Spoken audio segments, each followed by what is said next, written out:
प्रभु राम देव भगवान अल्लाह खुदा ईश आदि नाम एक ही शक्ति के हैं। वो कैसा है, कहां है, कैसे मिलता है, किसने देखा है?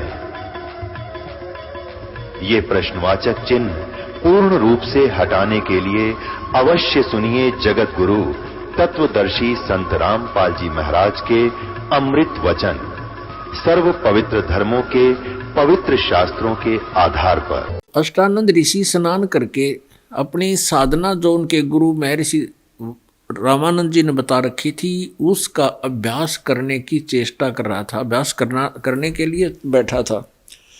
इतने में क्या देखा कि आकाश से एक बहुत तेज प्रकाश पुंज आया। प्रकाश का पुंज यानी समूह, गोला, और वो बहुत निकट, जब आसमान से बहुत निकट आ गया तो देखा अष्टानंद ने, उसकी आंखें चुंधी आ गई। वो उसको सहन नहीं कर सका उसके तेज को।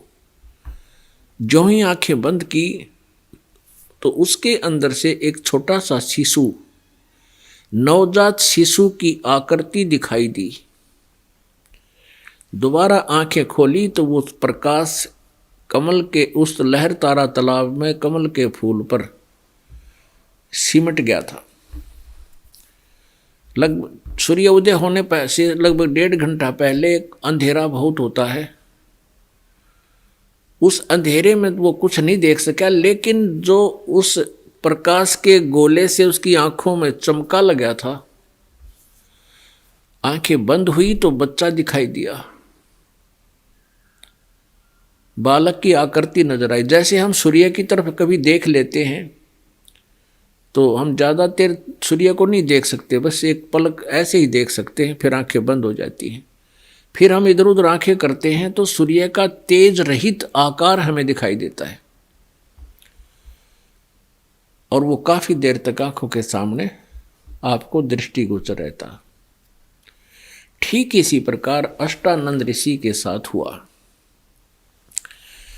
अब उसने देखा कि ये क्या चक्कर था। एक बार तो मुझे प्रकाश दिखाई दिया, फिर ये बालक की आकृति बन गई और वो प्रकाश भी आकर पृथ्वी पर समा गया है। अब उसने सोचा है, ये प्रभु, ये मेरी भक्ति की कोई उपलब्धि है या मेरा कोई धोखा है। अब अपनी साधना को छोड़कर वो वहां से चल पड़ा कि अपने गुरुजी से शंका का समाधान कराऊंगा। महर्षि रामानंद जी के पास आकर के ऋषि अष्टानंद जी ने, उसके शिष्य ने अपनी सारी दास्तां सुनाई कि हे गुरुदेव, आज मैं सुबह सुबह वहाँ लहर तारा तालाब पर ऐसे ऐसे साधना करने की चेष्टा कर रहा था। उसी समय ऊपर से एक प्रकाश का गोला मुझे आता नजर आया। मेरी आंखें उनको सहन नहीं कर सकी, एकदम बंद हो गई। बंद हुई तो मुझे क्या दिखाई दिया कि जैसे कोई नवजात शिशु है। दोबारा आंखें खोली तो वो लहर तारा तालाब में वो प्रकाश सिमट गया था। अब रामानंद जी को जैसा ज्ञान था, उसने कहा कि बेटा, इस तरह के लक्षण ये बताते हैं कि ऊपर के लोकों से कोई अवतार आते हैं और यहाँ पृथ्वी पर वो किसी माँ के गर्भ में प्रवेश होंगे और कोई लीला करते हैं। अब रामानंद जी को इतना ही ज्ञान था, वो यही मानते थे कि माँ के बिना जन्म किसी का नहीं होता, क्योंकि श्री कृष्ण माँ से जन्म हुआ, श्री कृष्ण जी का माँ से जन्म हुआ, श्री रामचंद्र जी भी माँ के गर्भ से उत्पन्न हुए, जिनको वो अपने इष्ट मानते थे। अब रामानंद जी को जैसा समाधान करना था, शिष्य ने स्वीकार किया, बात आई गई हुई। उधर से नीरू और नीमा जा रहे थे। नीमा फूट फूट कर रोने लगी और अपने भगवान शिव जी से अरदास कर रही है। भले ही वो मुसलमान बन गए थे, लेकिन उनके हृदय से भगवान शिव नहीं समाप्त हुए थे। भगवान शिव को याद करके कहती है, हे भगवान, आपके दरबार में, आपके घर में क्या बच्चों की कमी है, हमें भी एक खिलौना दे दो, हमारा भी टाइम पास हो जाएगा, वृद्धावस्था का सहारा हो जाएगा। ए भगवान, आप तो समर्थ हैं, आप जो चाहो सो कर सकते हो। अब ऐसे पुकार कर रही थी और रो रही थी। नीरू कहने लगा कि नीमा, हमारे भाग्य में संतान नहीं है, यदि भाग्य में होते तो हम रोज ही पुकार रहे थे भगवान शिव को, रोज याद करते हो, दे देते। और ऐसा ना कर, तू आंखें खराब कर लेगी, तेरी आंखें खराब हो जाएंगी, बुढ़ापे में कोई उंगली पकड़ने वाला है नहीं, बहुत बुरा होगा हमारे साथ, तो रोया मत कर। ऐसे सांत्वना देते देते वो लहर तारा तालाब पर पहुंच गए। पहले नीमा ने स्नान किया, उस तालाब पर स्नान करके वो बाहर आई, तो फिर नीरू स्नान करने लग गया तालाब में प्रवेश करके।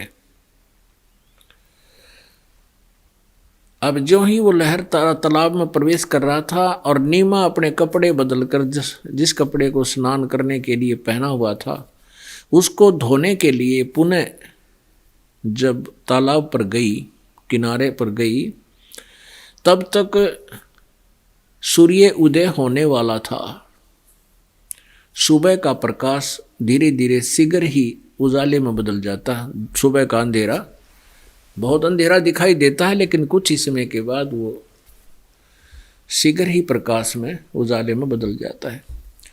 तो जो ही उसने देखा कि सामने कमल के फूल पर कोई वस्तु हिल रही है, गति कर रही है। परमात्मा, पूर्ण परमात्मा कबीर जी ने शिशु रूप धारण किया हुआ था बालक का, और एक पैर को अपने मुंह के अंगूठे को मुख में लिए हुए थे और एक को ऐसे, एक पैर को हिला रहे थे कमल के फूल पर। अब नीमा ने देखा कि कोई सर्प ना हो जो मेरे पति को न डस ले। इस दृष्टिकोण से देखा ध्यान से, तो देखा कि एक बालक है, उस कमल के फूल के ऊपर बालक है। नीमा ने कहा, देखना जी, देखियो जी, वो सामने बच्चा है, कमल के फूल पर बच्चा है, डूब ना जावे, इसको उठाइयो उठाइयो। अब नीरू नहा रहा था। नीरू ने सोचा, है भगवान, या तो मेंटल होगी बालका के मुंह में। इसने अब पानी में भी बालक दिखने लग गए। कहने लगा कि नीमा, बहुत बार समझा ली, मेरी बात मान जा, परमात्मा की रजा होती तो हमें बालक मिल ही जाता। अब तुझे जल में भी बालक दिखाई देने लगे, तू पागल हो जाएगी। ने बोली, जी नहीं, देखना जरा, देखना जरा, देखो वो सामने बालक डूबेगा डूबेगा। अब उसकी ऐसे कसक भरे आवाज को सुनकर वो विवश हो गया देखने के लिए, उधर जिधर वो संकेत कर रही थी। जो ही उसने ऐसा देखा, सचमुच कमल के फूल पर एक बालक, नवजात शिशु विराजमान है। आओ देखा ना ताओ देखा, नू का नू कमल का फूल समेत तोड़ लिया, उठा लिया। और सचमुच ये तो बालक यहां और इतने गहरे जल में कैसे आ गया। अपनी पत्नी को थमा दिया। उसकी पत्नी बाहर जाकर उस बालक को प्यार करे, कदे उसका मुंह चूमे, सीने का लगावे, और सौ शुक्र मना रही है अपने शंकर भगवान की। हे भगवान, आज ही हृदय से याद किया था, आज ही आपने मेरे को एक लाल दे दिया। आप समर्थ हो।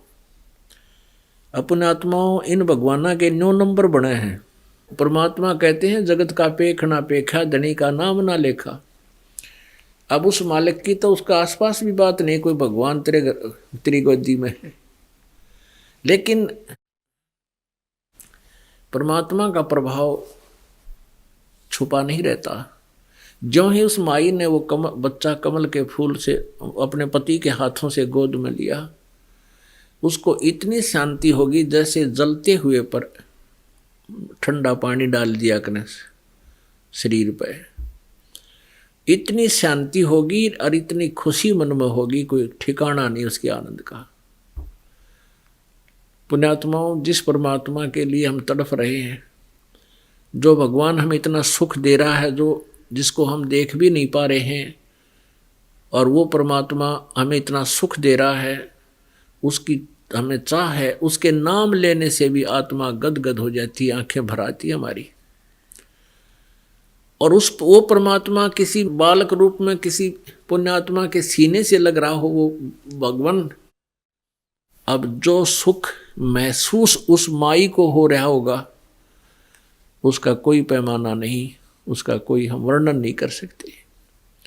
वो कितनी पुण्यकर्मी थी जिसकी गोदी में भगवान थे। अब वो इतनी खुशी हो रही है, सो शुक्र मना रही है, वो खो गई उस बालक के प्यार में।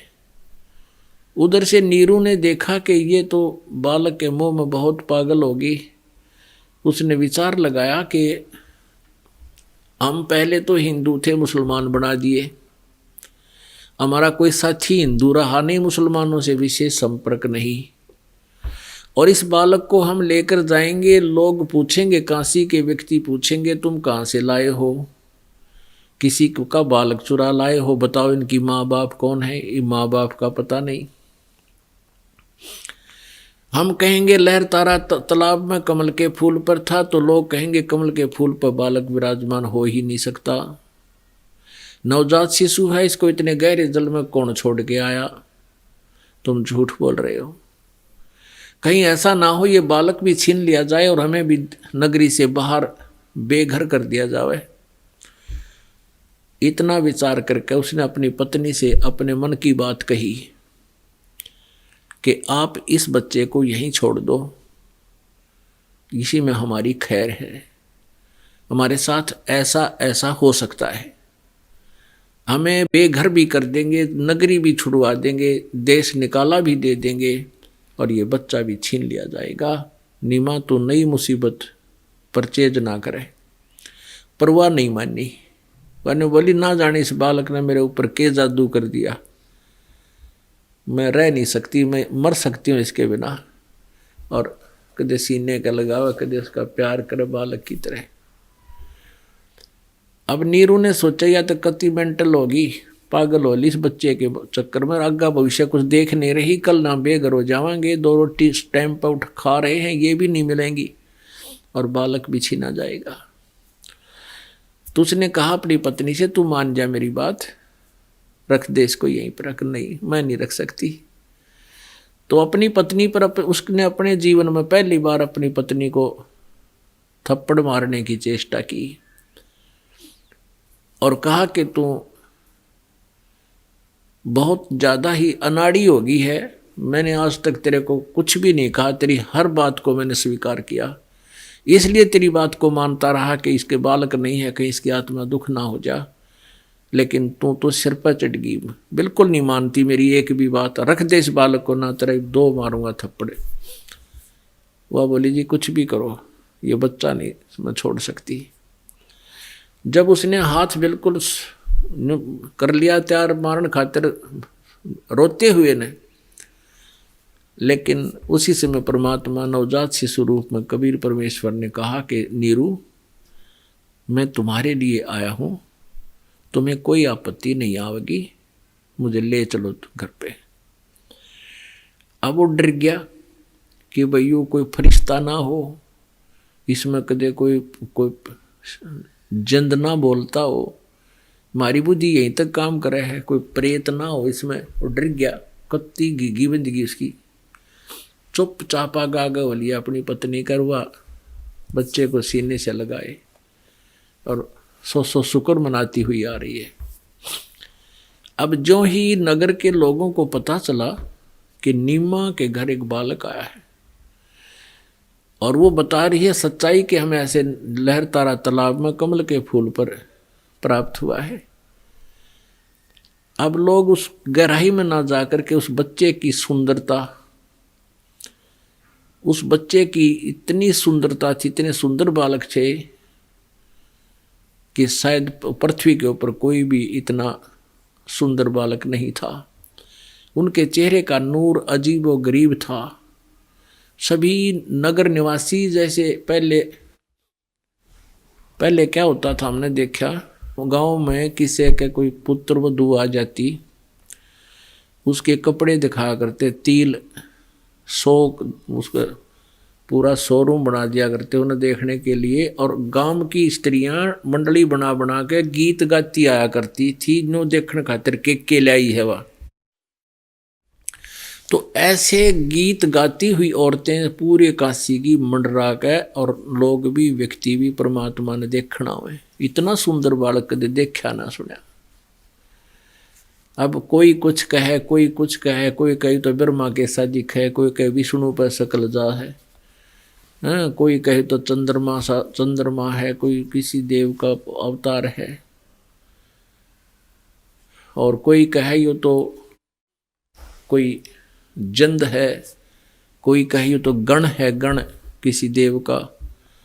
अब वह माँ नीरू नाराज हो है, नो कह तुम मेरे बेटे का नजर लाओगे, उनकी मट्टी ठाठा के फेंक के एक लोहे पाया की कि कदे मेरे बेटे का नजर ना हो जा। अब परमात्मा थे वह तो उनका के नजर हुआ थी, पर हम जीव हैं, जीव को जीव जैसा ही ज्ञान होता है। राजा तक भी देखण आए, वो तरह जो इतना सुंदर बालक।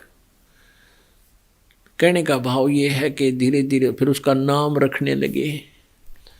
अब पंडित आगे, क्योंकि लालची लोग हों से ये पहले पंडित आए कि हम लड़के का नाम रखेंगे। इतने में वहां पर काजी आ गए। काजी बोले नहीं, अब ये मुसलमान है, हम रखेंगे इसका नाम। अब नीरू ने 1 रुपया 2 रुपया उन बामणाती दे दिया, वो तो खिसक गए, अब तुम जाओ अड़ लड़ोगे ना। तो काजी ने बोले हम नाम रखेंगे इसका अपना मुसलमान रीति से। उन्होंने कुरान शरीफ को खोला, कुरान शरीफ पर लिखा था पहला अक्षर कबीर, सूरत फुरकानी 25 आयत नंबर 52 से लेकर 52 में ही पहला नाम था, 52, 53, 51। तो उसमें देखा कि ये तो कबीर नाम है। तो वो क्या रखते थे, जैसे पहले क आ गया था, जैसे र आ गया था रस्सी का मंद, और ऐसे नाम रखते थे वो। तो क आने से वो कबीर ही लिखा पाया। तो उन्होंने कहा भाई कबीर नाम, तो मन में सोचा उन आपस में गटमट करके काजियों ने कि कबीर नाम तो बड़ा होता है। वो कबीर का अर्थ बड़ा करते हैं कि कबीर तो बड़ा होता है, महान होता है, लेकिन इस जुलाहे के लड़के का नाम महान रखना शोभा नहीं देता। और रखते हैं, उन्होंने बतला के वो दूसरा पृष्ठ खोला, दोबारा कुरान शरीफ को फिर खोला। उन दोनों पृष्ठों पर कबीर कबीर कबीर कबीर, वो कुरान शरीफ वाला लेख नहीं रहा उस पुस्तक में, कबीर कबीर हो गया पूरे पृष्ठ पे। उन्हें फिर बंद करके दूसरा तीसरी जगह खोला, तो धीरे धीरे उन्हें पलट कर देखे सारे पृष्ठ, सब पे कबीर कबीर कबीर कबीर कबीर कबीर लिखा। अब काजिया ने सोची भाई यो अच्छा जादू जंत्र करे इसने। तब परमात्मा बोले कि काजियो मेरा नाम कबीर ही रखना पड़ेगा, क्योंकि वो परमात्मा एक नाम विशेष लेकर ही एक युग में अवतरित हुआ करते हैं। सतयुग में सत्सुकृत नाम था उस परम पिता का, ऐसे ही शिशु रूप धारण करके, बालक रूप धारण करके प्रकट हुए थे। और इसी प्रकार त्रेता युग में भी वो परमात्मा ऐसे शिशु रूप धारण करके प्रकट हुए थे। मुनिंदर नाम प्रसिद्ध हुआ प्रभु का। सतयुग में सत्सुकृत नाम पर था, त्रेता में मुनिंदर, द्वापर में करुणा में नाम प्रसिद्ध हुआ प्रभु का, इसी लीला से। और कलयुग में वो कबीर नाम ही लेकर आए थे, अपना यथार्थ वास्तविक जो नाम है प्रभु का वही। उसी समय काजी उठ कर चले गए। उसके बाद परमात्मा जब 5 वर्ष के हुए, जिस उद्देश्य को लेकर वो प्रभु आए थे उसको भी पूरा करना था। उद्देश्य तो उनका यही था कि मैं अपनी महिमा को बताऊं, क्योंकि परमात्मा ही अपनी महिमा को ठीक ठीक बता सकता है। अपने द्वारा रची हुई सृष्टि को वो रचनहार ही बता सकता है। जैसे गीता जी अध्याय नंबर 15 के श्लोक नंबर 1 से लेकर 4 में विवरण दिया हुआ है गीता ज्ञान दाता कहता है कि ऊपर को जड़ यानी मूल वाला, नीचे को तीनों गुण रूपी शाखा वाला, ये उल्टा लटका हुआ संसार रूपी पीपल का वृक्ष समझो, और इसकी तीनों गुण रूपी शाखा नीचे को है। और जो संत इस सारे विभाग को बता देगा, इस संसार रूपी वृक्ष के सभी पार्ट्स को, सभी विभागों को जो बताता है, भी तना कौन है, डार किसे कहते हैं, शाखा क्या है, पत्ते क्या है, तो वो तत्वदर्शी संत है। और वो तत्वदर्शी संत यथार्थ ज्ञान रखता है, जो वेदों, गीता और पुराणों से भी अन्य है और ऊपर का ज्ञान है। उनके वो भी है और उसे ऊपर का भी ज्ञान है। गीता जी अध्याय नंबर 4 के श्लोक नंबर 32 में कहा है कि जो 25 से लेकर 31 तक जो साधनाएं और यज्ञ अर्थात यज्ञ अनुष्ठानों के विषय में जानकारी दी है, इस प्रकार के बहुत से यज्ञ सच्चिदानंद घन ब्रह्म की वाणी में, यानी यज्ञ माने धार्मिक अनुष्ठानों को विस्तार से कहा गया है उस सच्चिदानंद घन ब्रह्म की वाणी में। उसको जानकर फिर पूर्ण रूप से बंधन से मुक्त प्राणी हो जाता है। तो वो सच्चिदानंद घन ब्रह्म की वाणी के विषय में, यानी वो तत्वदर्शी, वो तत्व ज्ञान है जो पूर्ण परमात्मा स्वयं ही आकर अपने मुखारविंद से अपनी वाणी से बोलता है।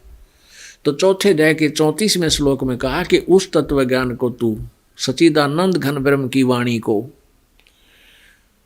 उस तत्व ज्ञान को तू तत्वदर्शी संतों के पास जाकर समझ, और फिर उनको दंडवत प्रणाम करने से, कपट छोड़कर उनकी सेवा करने से वो तत्वदर्शी संत तुझे यथार्थ ज्ञान उस परमात्मा का बताएंगे।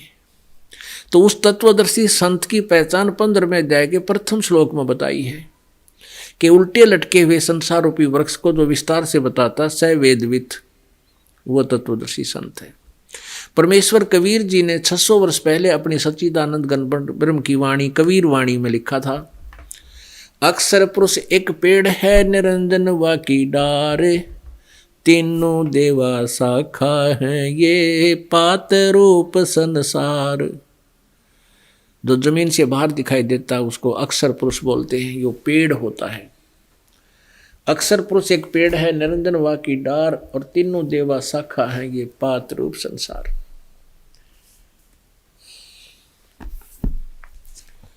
अब देखिएगा पुण्यात्माओं, थोड़े से सद ग्रंथों को भी हम साथ साथ देखें, तब आगे चलेंगे।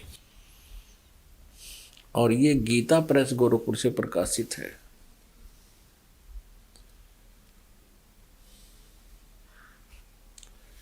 और ये जय दयाल गोविंद का इसके अनुवादक है, हिंदी में अनुवाद किया इसने। अध्याय नंबर 15 का ये देखिएगा,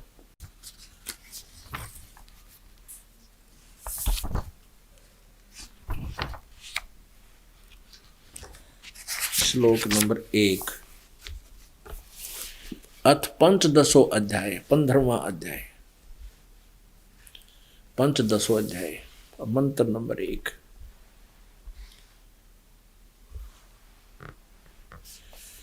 ऊर्ध्व मूलम, ऊर्ध्व माने ऊपर को, ऊर्ध्व मूलम अध शाखम, अश्वत्थम प्राहु अव्यम, छंदासी यस्य पर्णानि, स ये तम वेद, स वेदवित। यहां देखिएगा, आदि पुरुष परमेश्वर मूल वाले, आदि पुरुष यानी ऊपर को जो जड़ हैं वो तो मूल तो समझो, वो आदि पुरुष परमेश्वर पूर्ण परमात्मा है संसार रूपी वृक्ष का। और अध शाखम, अध शाखम नीचे को, इन्होंने यहाँ, क्योंकि ये विचलित है अनुवाद करता, इनको सही अनुवाद नहीं करना आया, अध का अर्थ लिख दिया ब्रह्मा रूप मुख्य शाखा वाले है तेरे ही। अध माने नीचे होता। देखिएगा ये श्लोक नंबर 2 है 15वें अध्याय का।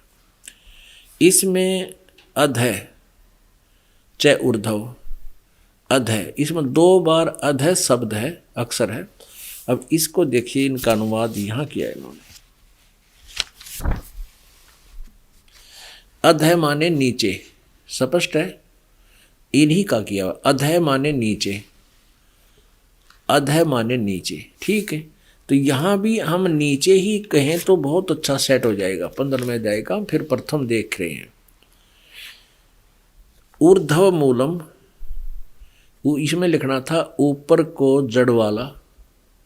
ऊर्ध्व माने ऊपर को, आदि पुरुष परमेश्वर रूपी मूल वाले, जड़ वाले। अधः शाखम नीचे को शाखा वाले, अधः शाखम नीचे को शाखा वाले, अधः माने नीचे लिखना था। संसार रूपी पीपल के वृक्ष को अविनाशी कहते हैं, वेद जिसके पत्ते कहे गए हैं। अरिब देखना, कहे गए हैं। तम उस संसार रूपी वृक्ष को, यह माने जो पुरुष, वेद माने मूल सहित तत्व से जानता है। यह वेद जो मूल सहित जड़ से लेकर और पत्तों तक जो जानता है, स वेदवित। संस्कृत साथ पढ़ो जब समझ में आएगी। स वेदवित, वह वेद के तात्पर्य को जानने वाला है, अर्थात वह तत्वदर्शी संत है, वो सही ज्ञान को जानने वाला है। अब इसमें पहचान बता दी कि तत्वदर्शी संत कैसा होगा, ये देखिएगा। ऊर्ध्व मूलम अधः शाखम अश्वत्थम पराहो अव्यम छंदासी यस्य प्रणानी, यह तम वेद। ऊपर को जड़ वाला, नीचे को शाखा वाला, ये संसार रूपी पीपल का अविनाशी वृक्ष कहा गया है। और इसके छंद यानी विभाग, पत्ते आदि सब विभाग हैं। और यह माने जो, तम माने उस अज्ञान अंधकार में छुपे हुए इस ज्ञान को, उस संसार रूपी वृक्ष को जानता है। वेद माने जानना, यह तम वेद जो इसको जानता है। ऊपर को जड़, नीचे को शाखा कौन है, पत्तों तक बता देगा, उसके न्यारे विभाग सहित बतावेगा। स वेदवित, वह वेद के तात्पर्य को जानने वाला अर्थात तत्वदर्शी संत है। अब इससे पहले ये देखिएगा, ये संसार रूपी वृक्ष का एक चित्र दिखाते हैं आपको, इससे समझ में आओगी आपको सारी कहानी। ये देखिएगा, ये पूरा ये समझिएगा, ये जमीन से बाहर नजर आता है, इसको समझो पेड़ बोलते हैं। जमीन के अंदर गुप्त जो जड़ हैं वो प्रोक्स होती हैं, अनविजिबल होती हैं। और ये विजिबल होता है बाहर जो भी तना है, ये तना है, ये मोटी डार है, ये तीनों शाखा हैं और ये पत्ता है, पत्ते हैं। तो परमात्मा कबीर जी ने 600 वर्ष पहले ये तत्व ज्ञान अपनी सिंपल लैंग्वेज में सच्चिदानंद घन ब्रह्म की वाणी में अर्थात कबीर वाणी में बोला हुआ है। अक्षर पुरुष, ये तना तो है अक्षर पुरुष, और इसमें से मोटी डार निकली है, ये है सर पुरुष। सर ब्रह्म कहो, अक्षर सर पुरुष कहो, ज्योत स्वरूपी काल कहो, ब्रह्म कहो। और इसके फिर आगे 3 शाखाएं हैं। इस काल के 3 पुत्र हैं, रजगुण ब्रह्मा जी, सतगुण विष्णु जी, तमगुण शिव जी। और हम यहाँ पात रूप संसार है। अक्षर पुरुष एक पेड़ है, निरंजन वा की डारे। ये सर पुरुष को, सर ब्रह्म को, ज्योति निरंजन को, काल को कहा है निरंजन वा की डार। और तीनों देवा शाखा है, ये पात रूप संसार। और ये जो गुप्त रह गया, ये कौन है? ये है परम अक्षर ब्रह्म। ये ऊपर को जड़ वाला परम अक्षर ब्रह्म है। ये पूर्ण ब्रह्म परमेश्वर है। ये कबीर देव है। ये जड़ रूपी, ये समझो ये कबीर देव है। ये जो है, ये परमात्मा जड़ जो है, सब जहाँ से सबको आहार मिलता है, जो सबका पालन पोषण करता है, सबका कर्मानुसार जिसका संस्कार देता है, वो पूर्ण परमात्मा ये कबीर देव है, पूर्ण ब्रह्म है, परम अक्षर ब्रह्म भी इसे कहते हैं।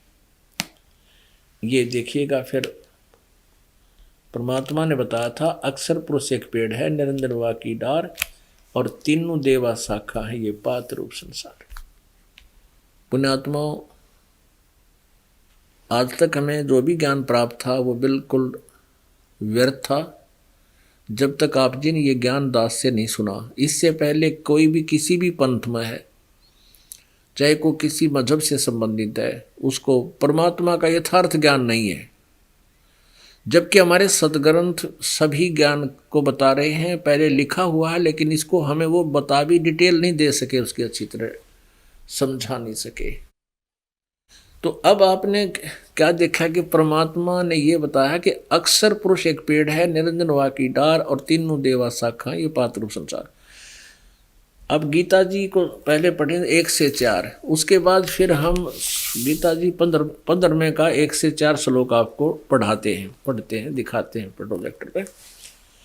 उसके बाद 16 और 17 में तीनों भगवान, ये सरपुरुष, अक्षर पुरुष और परम अक्षर पुरुष, इन तीनों की डिटेल आपको आसानी से समझ में आओगी।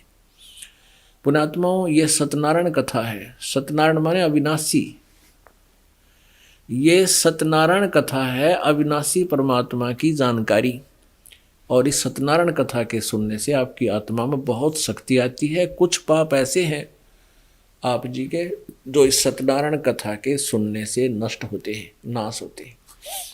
इसका सुनना भी बहुत आवश्यक है। ये ज्ञान यज्ञ है, ये वही गीता है। और इसको देखिए 15वां अथ पंचम दशोध्याय 15वां अध्याय आपने एक तो पढ़ लिया। ऊर्ध्व मूलम, ऊपर को जड़ वाला, ऊपर को आदि पुरुष परमेश्वर रूपी जड़ वाला, यहाँ लिखना था ऊपर को आदि पुरुष परमेश्वर जड़ वाला, मूल वाला, नीचे को शाखा वाला। ये उल्टा लटका हुआ संसार रूपी वृक्ष है, इसको अविनाशी कहते हैं, और वेद जिसके पत्ते कहे गए। और जो उस संसार रूपी वृक्ष को जो व्यक्ति जड़ से लेकर सब टहनियों पत्तों तक जानता है, स वेदवित, वह वेद के तात्पर्य को जानने वाला अर्थात तत्वदर्शी संत है। गीता ज्ञान दाता कहता मैं पूरा नॉलेज नहीं रखता उस संसार रूपी वृक्ष और पूरे दात्म ज्ञान के बारे में, वो तत्वदर्शी संत से सुनो। अब देखो 2 में उस संसार वृक्ष की, यानी संसार रूपी वृक्ष की तीनों गुण रूप, रजगुण ब्रह्मा, सतगुण विष्णु, तमगुण शिव जी, जल से बड़ी हुई नहीं, ये विस्तृत बड़ी हुई, विस्तृत फैली हुई, विषय परवाला, ये संस्कृत भी साथ देखो, विषय परवाला शाखा, विषय भोग रूप कोपल मनुष्य देवतरक आदि योनि रूपी शाखाएं, ये विषय परवाला विषय विकारों की शाखाएं हैं, नीचे और ऊपर फैली हुई, सर्वत्र नहीं। अधः च ऊर्ध्व, नीचे और ऊपर ये फैली हुई है। मनुष्य लोक में कर्मों के बंधन में बांधन वाली भी ये मुख्य कारण है, जो नीचे और ऊपर व्याप्त है, सभी लोकों में नहीं है। अपने आत्माओं, यहाँ एक कंसेप्ट ये क्लियर करना पड़ेगा कि रजगुण ब्रह्मा जी हैं, सतगुण विष्णु, तमगुण शिव जी। इसके लिए कहते हैं बुद्धिमान को संकेत ही काफी होता है, इशारा ही काफी होता है। आपको दिखाते हैं श्रीमद् देवी भागवत 3रा स्कंद, ये देखिएगा। ये जो श्रीमद् देवी भागवत है यानी देवी पुराण है, इसमें संस्कृत भी साथ है, क्योंकि हिंदी टीकाकर्ताओं ने बहुत से तथ्यों को ना समझने के कारण छोड़ दिया, प्रकाश में नहीं लाए वो। अथ देवी भागवतम सभाष्टिकम समातम, खेमराज श्री कृष्णदास प्रकाशन बम्बई, ये यहाँ से छपी है, बम्बई 4। अथ श्रीमद् देवी भागवते भाषा टीका युक्ते 3 स्कंद है प्रारंभते। और अब देखो यहाँ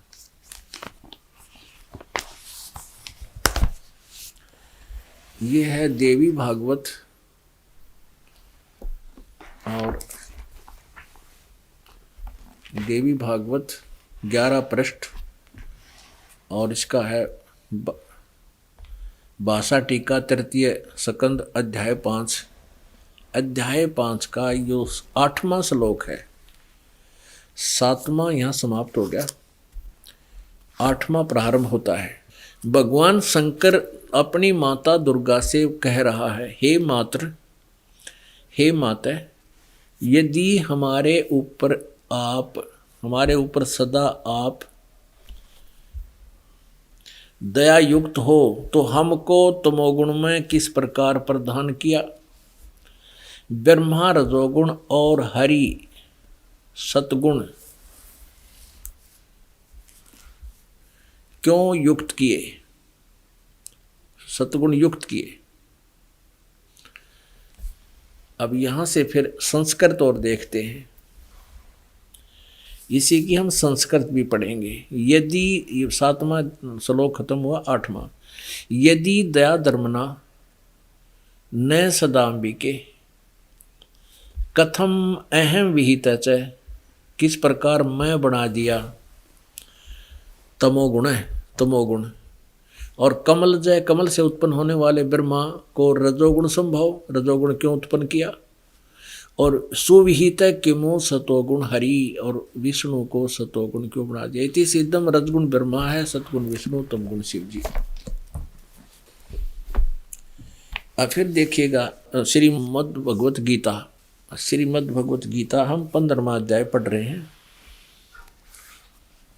15वां अध्याय पढ़ रहे हैं हम। 15वें अध्याय का हमने दूसरा श्लोक पढ़ लिया, अब तीसरा पढ़ाएंगे। हम दूसरे को फिर देखते हैं। ये अध्याय नंबर 15 का श्लोक नंबर 2। उस संसार वृक्ष की तीनों गुण रूप रजगुण ब्रह्मा, सतगुण विष्णु, तमगुण शिव जी। रूप ये शाखाएं, विषय पर वाला शाखा, विषय विकारों की शाखाएं नीचे और ऊपर फैली हुई हैं। और मनुष्यलोक में यानी मनुष्यलोक के अंदर कर्मों के अनुसार भी यही हमें यहाँ पर बांधे रखती हैं। इसका मुख्य कारण यही है। और ये ऊपर नीचे यानी पृथ्वी लोक पर ये ज्ञान बोला जा रहा था, ऊपर स्वर्गलोक में, नीचे पाताल लोक में, इन तीनों लोकों पर ये फैली हुई है। अब तीसरे में क्या कहा है, ये गीता ज्ञानदाता अपनी अल्पज्ञता शो कर रहा है, बता रहा है कि इस संसार वृक्ष का स्वरूप जैसा कहा है, यानी मैंने जो जिक्र किया है, मैं कंप्लीटली इस संसार रूपी वृक्ष को यानी सृष्टि रचना को नहीं जानता। जैसा कहा है वैसा यहाँ नहीं, यानी यहाँ विचार काल में तेरे और मेरे गीता जी के डिस्कशन में, तेरे मेरे गीता जी के विचार विमर्श में नहीं पाया जाता, मैं नहीं बता पाऊंगा। क्योंकि न तो इसका आदि है और न इसका अंत है, यानी मुझे इसका कति आदि अंत का कोई भी ज्ञान नहीं, तथा न इसकी अच्छी प्रकार स्थिति है। इसलिए इस सुविरुद्ध मूलम यानी मूल जो है इस संसार रूपी वृक्ष का, वो तो दृढ़ है। विरुद्ध कति दृढ़ है, मतलब वो तो अविनाशी है। अति दृढ़ मूल वाले, इस अति दृढ़ मूल वाले संसार रूपी पीपल के वृक्ष को दृढ़, यहाँ लिखा दृढ़ेन असंग शस्त्रेण छित्वा, इसका अर्थ लिखते हैं ये यहाँ लिख दृढ़ वैराग्य रूपी शस्त्र द्वारा काटकर नहीं, यहाँ लिखना था कि उस सुदृढ़ यानी अटल विधान वाले तत्व ज्ञान रूपी शस्त्र द्वारा काट के उस तत्व ज्ञान रूपी सच्चिदानंद घन ब्रह्म की वाणी को बताने वाले संत से मिलकर उससे तत्व ज्ञान रूपी शस्त्र लेकर, शस्त्र द्वारा काटकर, अर्थात अज्ञान रूपी उलझी गुत्थी को समझकर, उसके पश्चात चौथे में कमाल कर दिया, उसके पश्चात उस परम पद रूप परमेश्वर को भली भांति खोजना चाहिए, जिसमें गए हुए पुरुष यानी साधक फिर लौटकर संसार में नहीं आते। और जिस परमेश्वर से, जिस परमात्मा ने इस सारे ब्रह्मांडों की रचना की है, जिस परमात्मा से पुरातन संसार रूपी वृक्ष की प्रवृत्ति विस्तार को प्राप्त हुई है, अर्थात जिस भगवान ने सारे ब्रह्मांडों की पूरे विश्व की रचना की है, उसी आदि पुरुष नारायण के मैं शरण हूँ, उसी आदि पुरुष नारायण के मैं शरण हूँ, मैं भी उसी के अधीन हूँ, गीता ज्ञानदाता कहता है। इस प्रकार दृढ़ निश्चय करके उस परमेश्वर का मनन और निधि ध्यान करना चाहिए। परपदे माने उस भगवान की पूजा करनी चाहिए, सीधी सी बात है। अब पुण्यात्माओं,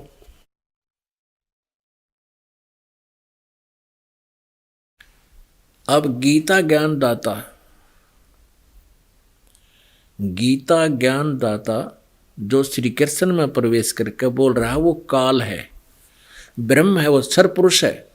और वो कह रहा है कि अर्जुन अपने विषय में बता रहा है दूसरे अध्याय के 12वें श्लोक में और चौथे अध्याय के 5वें श्लोक में। दूसरे अध्याय के 12वें श्लोक में वो कहता है, ये देखिएगा, पहले चौथा अध्याय दिखाते हैं आपको। ये चौथे अध्याय का 5वां श्लोक है, ये 5वां श्लोक है। ये परंतम अर्जुन, मेरे और तेरे बहुत से जन्म हो चुके हैं, उन सबको तू नहीं जानता, किंतु मैं जानता हूं। यह देखिए श्लोक नंबर 9 में, अध्याय नंबर 4 का श्लोक नंबर 9। अर्जुन, मेरे जन्म और कर्म दिव्य हैं। इसे सिद्ध उनका जन्म तो है, जन्म होता है गीता ज्ञानदाता का। अध्याय नंबर 10 का श्लोक नंबर 2 ये स्पष्ट करता है। गीता ज्ञानदाता कहता है कि मेरी उत्पत्ति को, मेरे जन्म को, अर्थात लीला से प्रकट होने को न तो देवता लोग जानते हैं और न महर्षि जन ही, क्योंकि मैं सब प्रकार से देवताओं और महर्षियों का आदि कारण हूँ।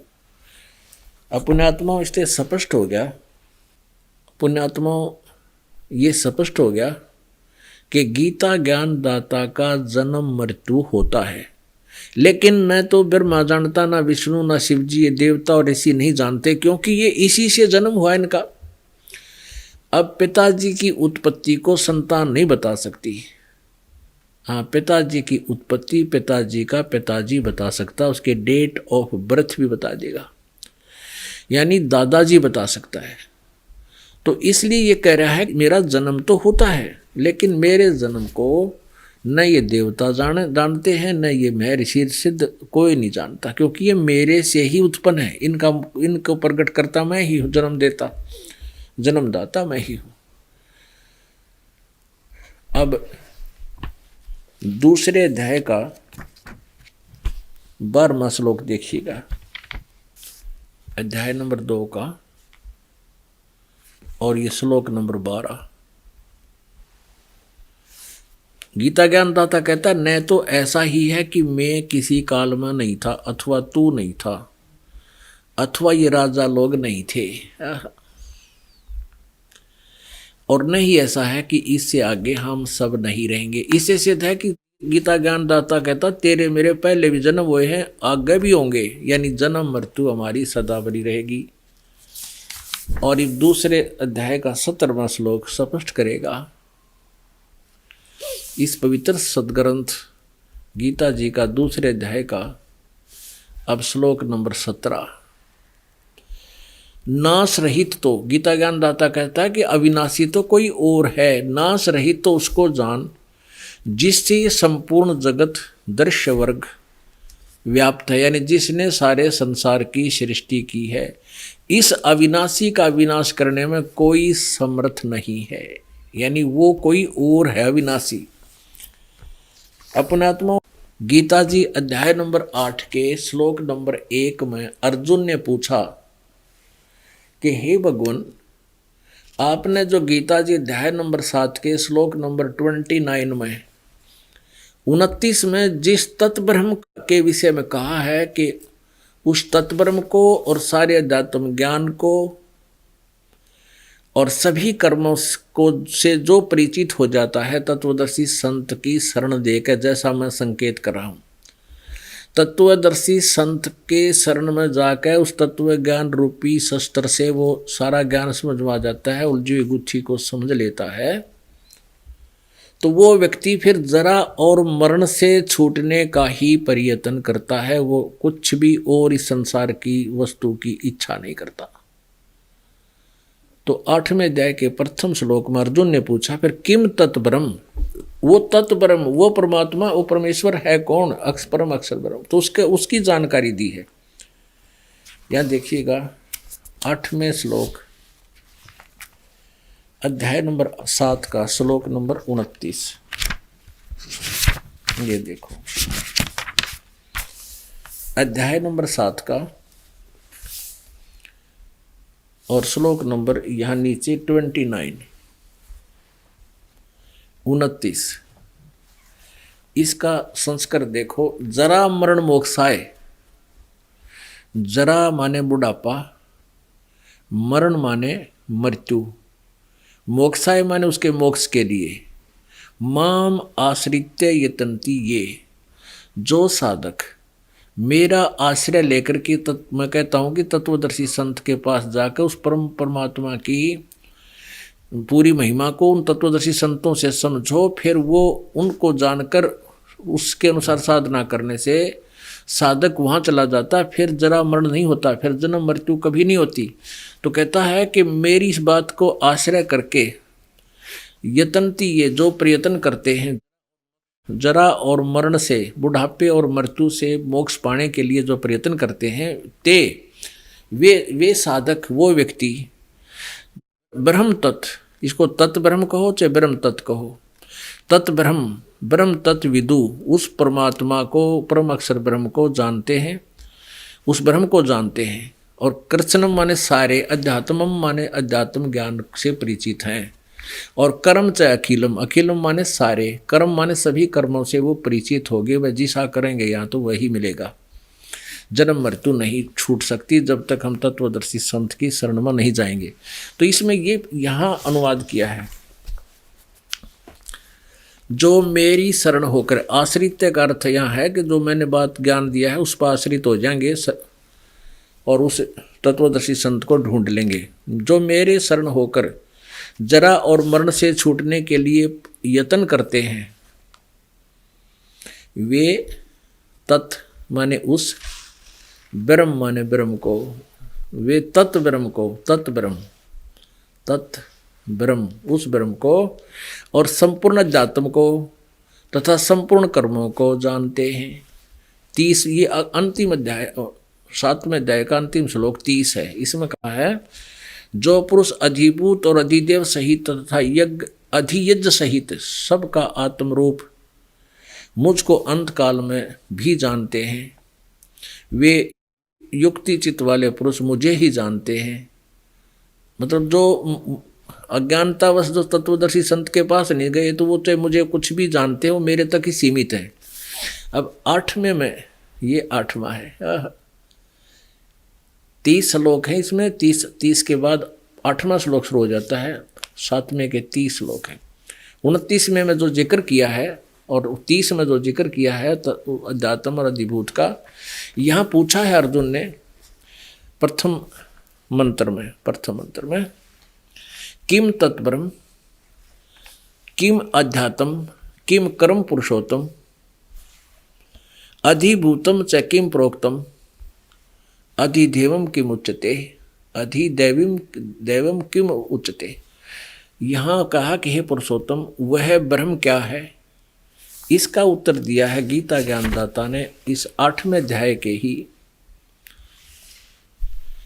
और 3रे श्लोक में। वह परम अक्षर ब्रह्म है, वह परम अक्षर ब्रह्म है। यानी गीता ज्ञान दाता से कोई और है परम अक्षर ब्रह्म। अक्षर ब्रह्म का अर्थ अविनाशी होता है और परम अक्षर ब्रह्म का अर्थ है विशेष, यानी पूर्ण रूपेण अविनाशी है। अपने आत्माओं, इस 8वें अध्याय के 5वें श्लोक में गीता ज्ञानदाता अपने विषय में कहता है कि जो पुरुष अंत काल में भी मुझको ही स्मरण करता हुआ शरीर त्याग कर जाता है, वह मद्भावम, मेरे साक्षात रूप को अनुवाद गलत किया, वो मेरे में भावित रहता है, मुझ पर आश्रित रहता है, उसकी भावना मेरे में रहती है, उस भाव को प्राप्त होता है और इसमें संशय नहीं है, अर्थात वो मेरे ही में रह जाता है, मुझसे मिलने वाले लाभ से वो लाभविंत होता है। 6 में कहा कि ये नियम है कि जो अंत समय में जिस भी भाव में भावित रहता है, यानी जिस इष्ट की में जिसकी श्रद्धा होती है उसी के पास चला जाता है। हे कुंती पुत्र, अंत काल में जिस भी भाव को स्मरण करता हुआ शरीर का त्याग करता है, उसको ही प्राप्त होता है। सदा उसी तद्भाव भावती, वह उसी भाव से भावित रहता है। तो यहाँ भी इस साक्षात रूप नहीं होना चाहिए था, इसका अर्थ यही कहना चाहिए था कि वो ये भावम मद भावम, यानी मेरे भाव में वो भावित रहता है, उस मेरे वाले भाव में ही को ही प्राप्त होता है, रहता है, उसमें लगा रहता है। तो यहाँ फिर 7वें में फिर कहा, 6 तो आपने पढ़ दिया कि जो जिस अंत में जिसके में श्रद्धा रखता है उसी भाव में भावित रहता। तो यहाँ 7वें में फिर कहा है कि अर्जुन, सब प्रकार से सब समय में मेरा स्मरण कर और युद्ध भी कर। इस प्रकार मुझ में स्मरण किए हुए, अर्पण किए हुए मन बुद्धि युक्त होकर तू निसंदेह मुझे ही प्राप्त होगा। अब 8वें में, 9वें और 10वें में, 8वें अध्याय के 8वें, 9वें, 10वें मंत्र में उस सच्चिदानंद घन ब्रह्म, परम अक्षर ब्रह्म के विषय बताया कि उसकी जो भक्ति करता है। हे पार्थ, यह नियम है कि परमेश्वर के, हे पार्थ, परमेश्वर यानी उस परम अक्षर ब्रह्म की जो साधना करता है, ध्यान के अभ्यास योग युक्तेन, ध्यान नहीं है इसमें, मेडिटेशन नहीं है कहीं भी, अभ्यास योग युक्तेन, योग माने साधना, अभ्यास माने उसकी अभ्यास करना, यानी जो विधि बताई गई है उसकी साधना करने, साधना में युक्त, उसमें लीन व्यक्ति दूसरी ओर न जाने वाले चित्त से, यानी किसी और की पूजा नहीं करे, निरंतर चिंतन करता हुआ परम दिव्य पुरुषम, परमम दिव्यम पुरुषम, परम प्रकाश रूप दिव्य पुरुष को ही, अर्थात पुरुष को, अर्थात परमेश्वर को ही प्राप्त होता है, उस परम अक्षर ब्रह्म को प्राप्त होता है। अब 9वें में फिर कहा है कि जो सर्वज्ञ, यहाँ कवियम शब्द है, अब हम इसको यहाँ नहीं छेड़ेंगे, आगे बताएंगे आपको। जो पुरुष सर्वज्ञ अनादि सबके नियंता, जो परमात्मा सर्वज्ञ अनादि सबके नियंता, सूक्ष्म से अति सूक्ष्म, सबके धारण पोषण करने वाले और अचिंत रूप सदृश, सूर्य के सदृश नित चेतन, यानी सूर्य की तरह साकार प्रकाश रूप है और अविद्या से अति परे, तम से उस अंधकार, अज्ञान रूप अंधकार से परे, उस सच्चिदानंद घन परमेश्वर का जो स्मरण करता है। अब 8वें का 8, 9, 10 आपको पढ़ रहे हैं, 10वां पढ़ रहे हैं, 8, 9 पढ़ लिया। वह भक्ति युक्त पुरुष अंत काल में भी योग के बल से, योग माने साधना, भक्ति के बल से, बरकुटी के माध्यम से प्राणों को अच्छी प्रकार स्थापित करके फिर निश्चल मन से समन करता हुआ उस परम दिव्यम परम पुरुषम एवं उपैति, उस परम अक्षर ब्रह्म को ही प्राप्त होता है। ये समझो, दिव्यम दिव्य रूप परम पुरुष परमात्मा को ही प्राप्त होता है। अपने आत्माओं, वो परमात्मा परमेश्वर पूर्ण ब्रह्म शिशु रूप धार करके सतलोक से चलकर आए। जब वो 5 वर्ष के ही, उनका उद्देश्य यही था कि मैं अपने ज्ञान को अति शीघ्र जनता में फैलाऊं। 5 वर्ष की उम्र में परमात्मा ये विद्वानों के छक्के छुड़ाने लग गए थे। अब यहाँ आपने देख लिया अपनी आंखों से, हमारे सदग्रंथ भी गीता ज्ञान दाता खुद कह रहा है कोई और परमेश्वर है, परम अक्षर ब्रह्म है। और उसकी साधना करने वाले फिर लौटकर संसार में कभी नहीं आते। और ये खुद कहता मेरा तो जन्म और मृत्यु होता है। अक्षर पुरुष एक पेड़ है, निरंजन वाकी डारे, तीनों देवा शाखा हैं, ये पात रूप संसार। ये सरपुरुष, सरब्रह्म कहो, सरपुरुष कहो, तो सरपुरुष तो ये गीता ज्ञान दाता है, ये तनासवान है, स्वयं कहता है मेरा जन्म और मृत्यु होता है। अक्षर पुरुष है ये परब्रह्म, जो सात संख ब्रह्मांड का स्वामी है। और परम अक्षर ब्रह्म है, परम अक्षर पुरुष है, वो पूर्ण ब्रह्म जड़ रूपी भगवान, जो सबका धारण पोषण करता है। यानी पूरे वृक्ष को जड़ से आहार मिलता है और फिर तना में आता है, तना से मोटी डार इस ब्रह्म सरपुरुष में जाता है, सरपुरुष से फिर ब्रह्मा विष्णु महेश में आता है और फिर ब्रह्मा विष्णु महेश से आगे अपने को प्राप्त होता है। अब देखिएगा 8वां अध्याय का एक और दिखाते हैं आपको, अध्याय नंबर 8 का और मंत्र नंबर 13। इसमें ये मंत्र नंबर 13 है। इसमें गीता ज्ञानदाता कहता है कि ओम इति एकाक्षरम, ओम यह एक अक्षर है, ब्रह्म व्यवहारण माम अनुसमरण, माम ब्रह्म मुझ ब्रह्म का, माम ब्रह्म का उच्चारण करके सिमरण करता हुआ मुझ ब्रह्म का ओम यह एक अक्षर है। और इसको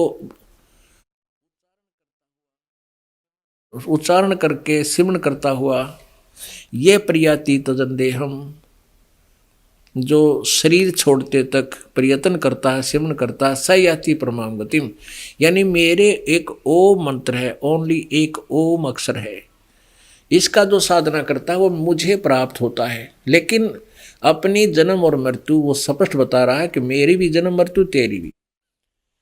अब देखो, अब 17वें अध्याय के 23वें श्लोक में स्पष्ट किया है कि उस सच्चिदानंद घन ब्रह्म का, परम अक्षर ब्रह्म का मंत्र उस तत्वदर्शी संत बताओगा। अध्याय नंबर 17 का अब श्लोक नंबर 23, इसमें लिखा कि ओम तत्सत इति निर्देश है, ब्रह्मण है, त्रिविद है, समर्थ है, ब्राह्मणा तेन वेदा च यगा च विहिता पुरा। ओम तत्सत इति निर्देश है। किसका? ब्रह्मण, ब्रह्मण माने सच्चिदानंद घन ब्रह्म, उस परम अक्षर ब्रह्म की भक्ति का वो 3 विधि से सिमरण करने को का स्मरण होता है, वह ओम तत्सत इसका निर्देश है, नथिंग एल्स। निर्देश माने फाइनल फैसला, डायरेक्शन और आदेश दोनों है, निर्देश है। ओम तत्सत, यह ओम तत्सत ऐसे यह 3 प्रकार का सच्चिदानंद घन ब्रह्म का नाम कहा है।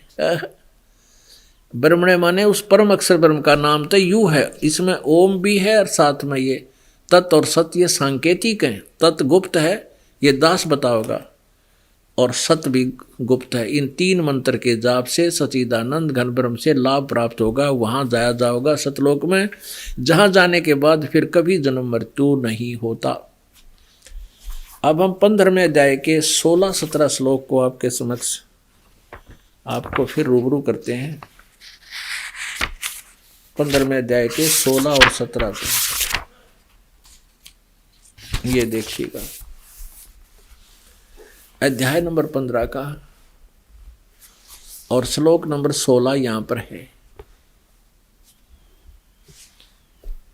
दिवौ इमौ पुरुषौ लोके,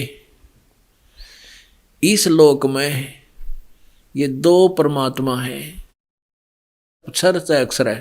क्षर ये सर पुरुष है, ये तो काल है, ज्योति निरंजन नासवान है। अक्षर ये परब्रह्म है, इसको अक्षर पुरुष कहो, इसको सर पुरुष कहो। दिवौ इमौ पुरुषौ लोके, सर से अक्षर है। एवं इसी प्रकार इन दोनों के लोकों में सर नासवान सब भूतों सब प्राणियों के शरीर हैं, और आत्मा कुटस्थ माने आत्मा सबकी अविनाशी होती है। यहाँ देखिएगा, अनुवाद इन्हीं के द्वारा किया हुआ। इस संसार में नाशवान और अविनाशी भी ये दो प्रकार के पुरुष माने परमात्मा हैं, भगवान हैं। ये दो प्रकार के प्रभु हैं, स्वामी हैं। और इनके लोकों में संपूर्ण प्राणी, इनके लोकों में सभी प्राणियों के चतुर शरीर तो नाशवान है और जीवात्मा अविनाशी कहा जाता है। और सत्र में कमाल कर दिया कि उत्तम पुरुष है तू अन्य है, वो श्रेष्ठ पुरुषोत्तम यानी असली वास्तव में अविनाशी भगवान तो इन दोनों से कोई और है, सरपुरुष और अक्षर पुरुष से। उत्तम पुरुष यानी पुरुषोत्तम, उत्तम पुरुष कहो चाहे पुरुषोत्तम कहो, श्रेष्ठ प्रभु तो अन्य है, तो अन्य ही है। परमात्मा इति उदाहरते जिसको भगवान कहा जाता है। और ये लोकत्रयम् आविश्य विभर्ति अवय ईश्वर है, जो तीनों लोकों में प्रवेश करके सबका धारण पोषण करता, वो है वास्तव में अविनाशी भगवान परमात्मा परमेश्वर। उत्तम पुरुष तो अन्य ही है, इन्हीं का अनुवाद, जो तीनों लोकों में प्रवेश करके सबका धारण पोषण करता है। अविनाशी परमेश्वर परमात्मा इस प्रकार कहा गया है। अब पुण्य आत्माओं, अब ये दास ये कंसेप्ट क्लियर करना चाहा था कि इस ब्रह्मा विष्णु महेश से भी कोई और परमात्मा है और वही तीनों लोकों में प्रवेश करके यानी ब्रह्मा विष्णु महेश तक और हम सभी का वही पालन पोषण कर रहा है और उनके जैसे भी संस्कार हैं वही परमात्मा सबको पहुंचा रहा है, दे रहा है। उस किए हुए वर्कडन पूर्व प्रारब्ध में जो आपने किया है उनको देता पद परमात्मा है पूर्ण ब्रह्म, और उसके माध्यम ये ब्रह्मा विष्णु महेश हैं क्योंकि ये यहाँ के कंट्रोलर हैं, ये हमें देते हैं। अब पुण्यात्माओं, जो इस दास के ज्ञान को गहराई से और धैर्य से नहीं सुनते और किस स्वाभाविक कभी जैसे ये टीवी पर भी चलता है, सीडीज भी बना रखी हैं इनकी, हमारे भक्त किसी पुण्यात्मा भाई बहन रिश्तेदार या कोई मित्र को सहेली को दिखाना चाहते हैं और उसमें दुर्भाग्य से उसके दुर्भाग्य से और कोई प्रश्न निकल जाता है कि ब्रह्मा विष्णु महेश ये नाशवान है, तो वो श्रद्धालु वहीं टीवी का ऑफ कर देता है। और परमात्मा ये खुद अपने इनके इतिहास में लिखा है कि ये नाशवान है, इनकी जन्म मृत्यु होती है, अविनाशी परमात्मा कोई और है। अभी आपको सारे प्रमाण दिखाई दिए। तो वो ये कहते हैं कि वो तो ब्रह्मा विष्णु महेश की पूजाएं छुड़वाते हैं। इस दास के विषय में इन अज्ञानी स्वार्थी ऋषि महर्षियों और संतों ने अफवाहें फैला रखी हैं कि रामपाल तो उस ब्रह्मा विष्णु महेश की पूजाएं छुड़वाता है, इनका तो कोई लिंक ही नहीं रखता, उनको समाप्त कर देता। नहीं, अभी आपको इसीलिए सारा ये प्रकरण दिखाना पड़ा और अब और समझने का समझिएगा कि तीनों लोकों में प्रवेश करके सबका धारण पोषण वो परम अक्षर ब्रह्म करता है और वो जड़ है, इस सारे संसार रूपी वृक्ष की जड़ है। और तना कौन है? वो अक्षर पुरुष है। और वो टीडार है, वो सरपुरुष है। और उस सरपुरुष के आगे 3 शाखाएं हैं, रजगुण ब्रह्मा सदगुण विष्णु तम गुण शिव जी। ये एक लिंक है हमारा।